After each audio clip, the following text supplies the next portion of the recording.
But I think she brings something else to the table, not just the academic study of gerontology, but more importantly, she cared for her own mother for 2.5 years.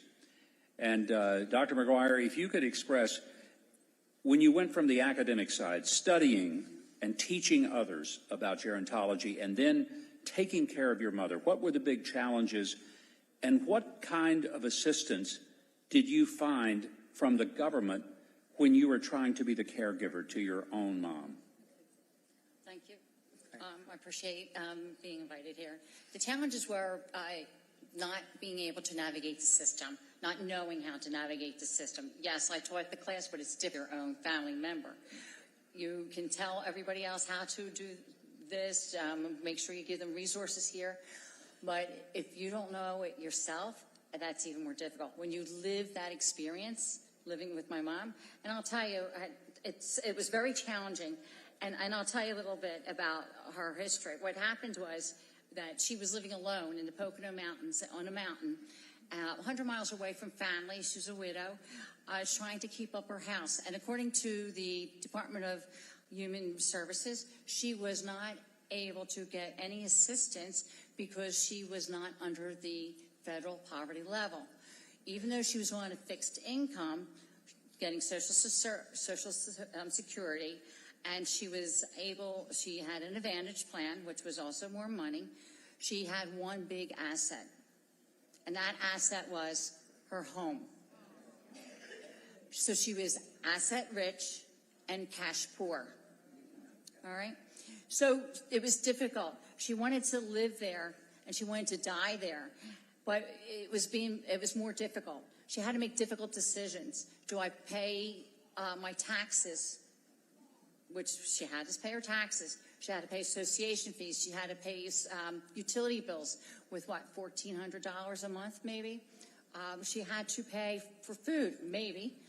And she had to come up with a decision. What do I do? Do I maintain my home or do I eat? She chose to maintain her home rather than her well-being. She decided, well, as her health deteriorated, we brought her back to my house in Bucks County, right. Upper Southampton, right. Rather than Lower Southampton. Not far from Mickey D's where you were, yes. Right.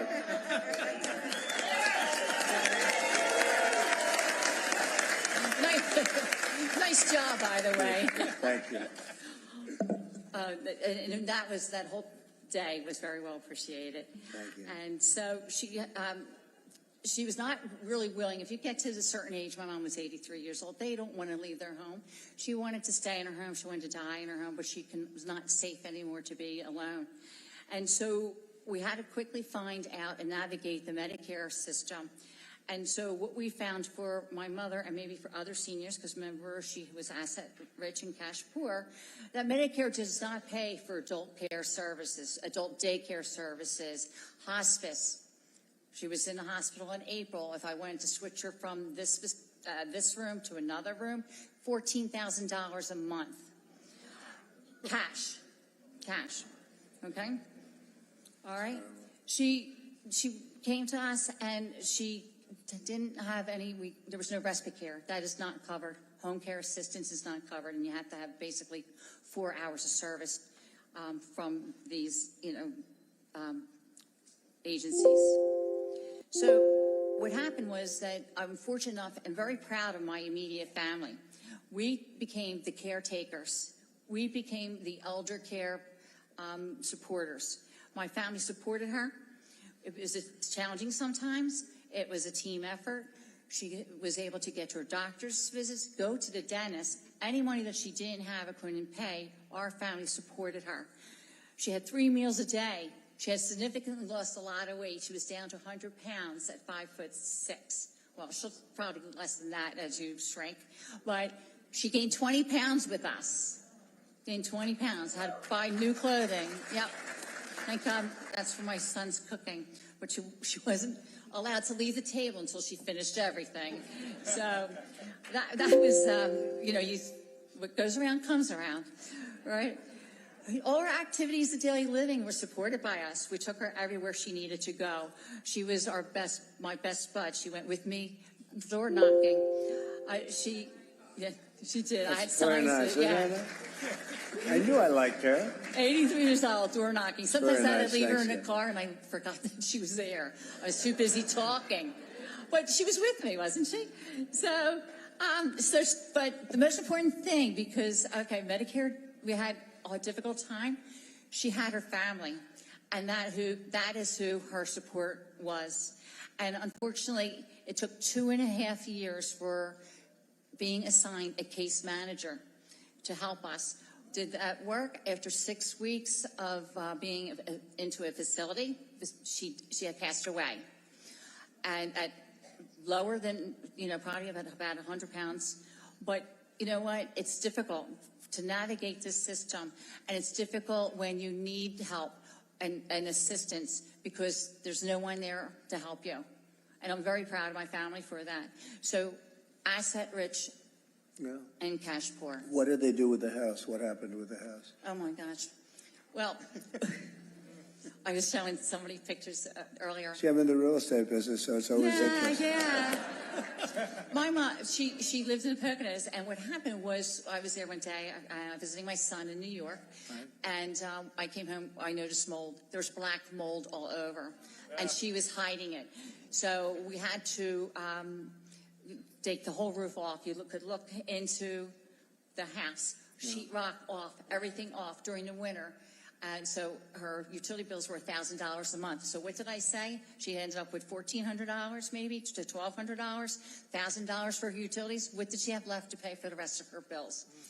So as the work progressed, now insurance does not cover a new roof. Right. So as the work progressed, the workers walked off the job, off the construction job, went out of business with her money, and did not finish the job. So the house now is sitting there, not sitting there. We're going through her things, which is the worst, horrible thing to have to go through. Going through her things, and we're going to have to put it up for sale. And A good area for in the sale. Poconos, Albrightsville, right by Hickory. If anybody knows where Yeah, Hickory that's runs, good. State Park, a Big Boulder, Lake Harmony. Yes. Good. Yep. That's good. Well, Mr. President, Thank you. you announced a tax break for Americans like Yes. Dr. McGuire that people have served as caregivers. So, I mean, it's like you've already thought about how that could I did. help her. It was suggested to me by a very smart reporter, if you can believe this, right? There's some smart ones out there. Good one, actually, good person, and suggested a tax deduction for caregivers because you devote the time as a family to it, and if you had to hire people, I mean, you wouldn't have enough people. You wouldn't be able to do it. Families take care of their children. When we have service members coming back from wars, sometimes the wives don't want to do it. They won't. Bad things happen. You understand? They come back and they're injured, badly injured. The mother takes care of the son and has to take care of the son for a long period of time. It's very sad when you see it happening. They go out to war and they come back and they have problems, difficulties. And so I want to make it so that we're getting tax credits for those people that take care of people, because honestly, if these people, a lot of them are called angel moms, and they're called a lot of different things, but they're beautiful names, actually beautiful names. They're beautiful people, and not everybody's like that, to be honest with you. But when we have people like that, I think they should be given that tax credit that we talked about. I mentioned it the other night at Madison Square Garden. It's great. If some families are the caretakers have to leave their jobs as well. Right. I'm on a Social Security. I'm over. Will you be age. able to finish the house yourself? Will you be able to?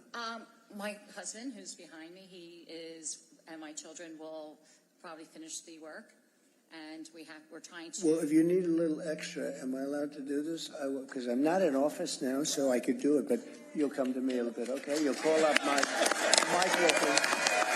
So if you need a little extra, we'll help you out. Okay? All right? You left, and I'll have him be the guy to figure it out. All right? All right, Mike? That's a beautiful story. Thank you very much. Thank you. Lovely. You're a lovely woman. Beautiful. Beautiful. Thank you. Thank you. Appreciate I'm it. glad the pilots didn't give me any story like that, right? Huh? Thank you. Well, good luck with it. Beautiful story. Yes, thank you. I appreciate it. And grief is hard. No. That sounds like a great mother, actually, right? We were very close. My mother was very young when she had she hates it when I say it, and I hope she sees this, my older sister. She's only about 15 months older. And so, yes, she was my best friend, basically. That's great. Beautiful story. Thank you. Everywhere. Thank you, Catherine. Thank you. Mr. President, as I introduce our last panelist here, it's a little closer to our heart with Wesley, fellow Army veteran, as I introduce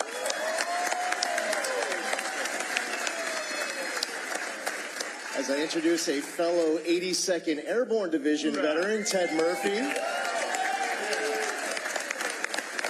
There are a lot of military branches up here well represented, but at this event that has a lot of seniors, we have one person in particular who is a member of our nation's greatest generation. He served in the Pacific from 1944 to 1946. Ed Buffman is here. Ed.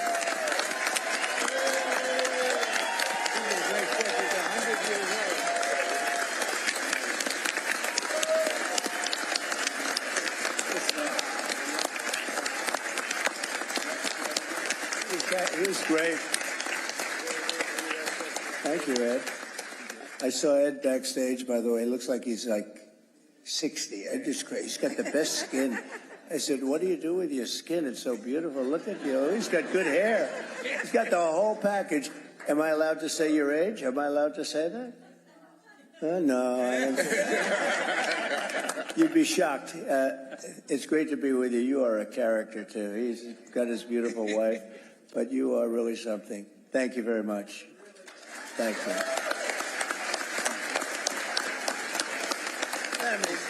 Mr. President.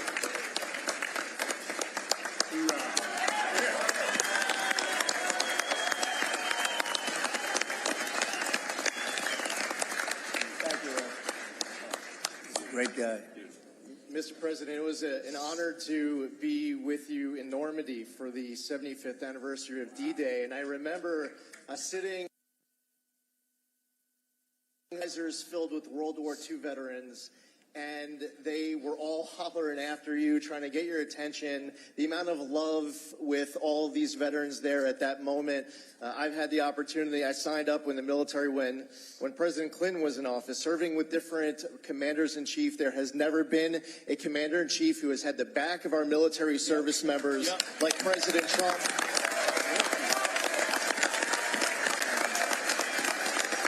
And our veterans have never had a commander-in-chief who's had our back like President Trump. Thank you very much. Very much. Thank you very much. And we need to get you back next Tuesday. Thank you very much.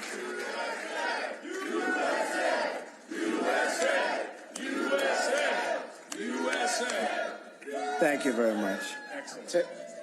Ted Murphy comes from a family of military service. Ted has served his country in uniform in the U.S. Army, in government at the Department of Justice and Department of Homeland Security, as well as inside of the U.S. Attorney's Office in Philadelphia and with ICE National Security Law Division in D.C. He is one of the top immigration attorneys in the country. So Ted, as a top immigration expert and as a veteran, can you speak to the impact of illegal immigration on the safety of our citizens? Yes. Thank you for having us here today to listen to these important issues. As mentioned, I come from a family of veterans. I'm one of 7 siblings. 5 of us were active duty, 3 are retired military. My 2 sons are medically retired from the military. And even my mother, at the age of 55, she joined the Medical Reserve Services with the Army and served until the age of 69. Ended up as a field commander in Bosnia.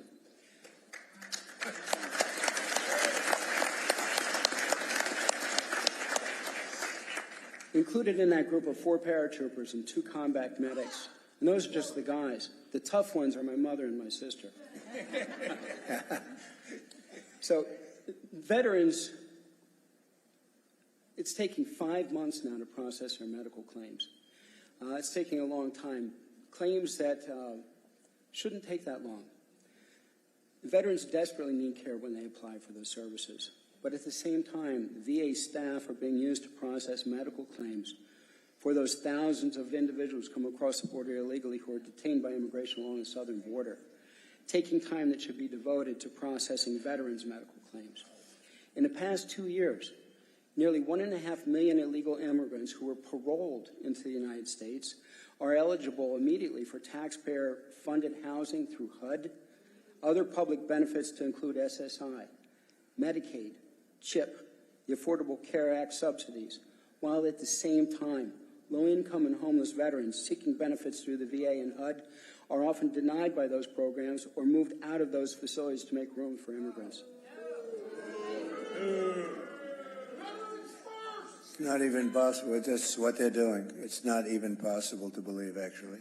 With Homeland Security transferring millions of the other illegal immigrants throughout the United States with no federal funding available, the cost for their housing, medical care, and education falls on states and local governments as unfunded mandates, depleting resources and funding available not only for our veterans and our seniors, but for all of our citizens.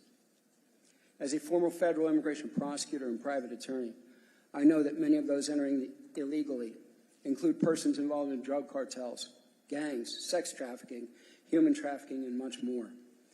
Homeland Security personnel have admitted that very few are properly vetted, yet they've been allowed to come into the United States and are continuing their trades here.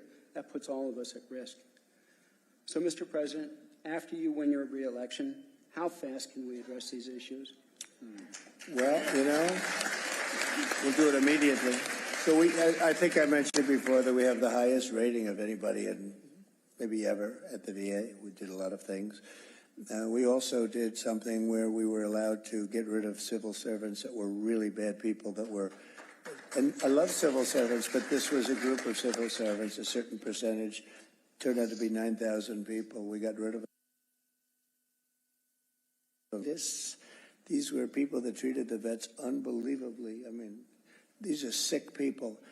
And we fired them and we replaced them with people that can take care of our people that love our country and love our vets. It was a great thing. We'll get it done fast.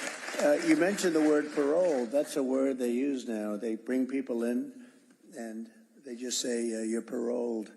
And now they're all of a sudden like it's supposed to be some form of citizenship. That's what they're doing in Springfield, Ohio. 32,000 people. They're under parole, and people that are in this country. And you take a look at, they're putting a lot of the people that come in illegally. And some of these people are really, I'm trying to be nice, these are really rough people. Our soldiers are laying out on the streets in New York and other cities. And these people are walking through the main entrance of a hotel that's right there. They're laying here, and the people are walking right by them, and they're going into hotel rooms, in some case luxury hotel rooms. The government's paying a fortune to these hotel companies that have them. The hotel company no longer, they don't even want to deal with regular people anymore. They get a bigger check than they've ever made in their life. They're making more money than they ever made in their lives running it as a migrant hotel. But you have veterans that are sleeping on the streets outside. It's freezing or it's hot, and it's all going to be changed, Ted. But, I mean, you brought it up beautifully, but I'm glad you mentioned the word parole, because that's a bad word right now. That's a bad word to a lot of people right now. They're using that word to get people illegally into this country, as far as I'm concerned. Thank you very much. We'll take care of it. We're going to work on it fast.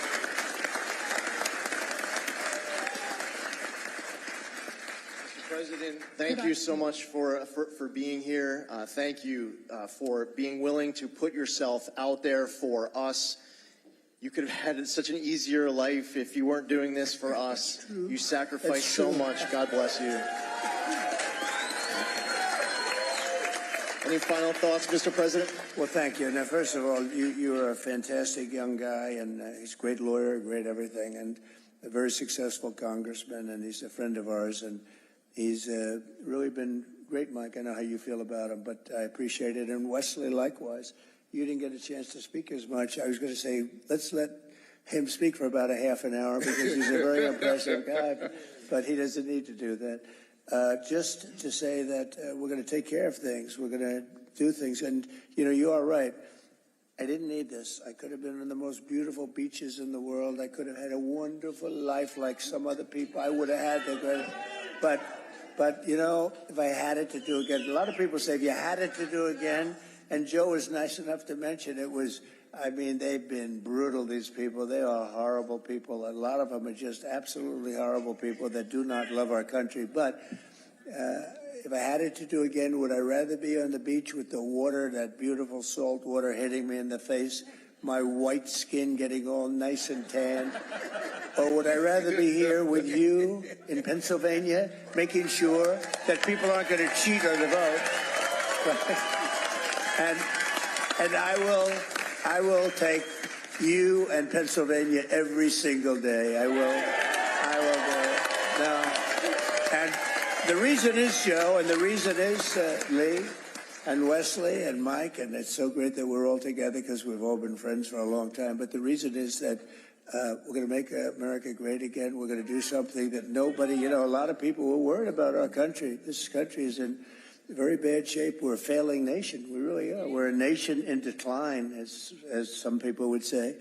But we are a nation in decline, and we're not going to be a nation in decline for long. We're going to turn it around very fast, and we're going to make America great again. And I want to just thank everybody, and it's a real honor. The spirit, you see the spirit, Mike, it's incredible. The spirit that we have right here. It's all over. It's all over the country. And, you know, there's a word called hope. People really want. We did great the first time. We did much better the second time we ran in 2016 than we ran. And as you know, we did much better. We got millions more votes, but there's never been anything like this spirit. And part of it is that, let's assume I haven't changed that much. I had these similar ideas and everything, but they see how badly our country's run. It's being destroyed by incompetent fools. And we're not going to let it happen. We're going to turn it around. We got to win. We got to win. We have 6 days to go, Joe. We got to win.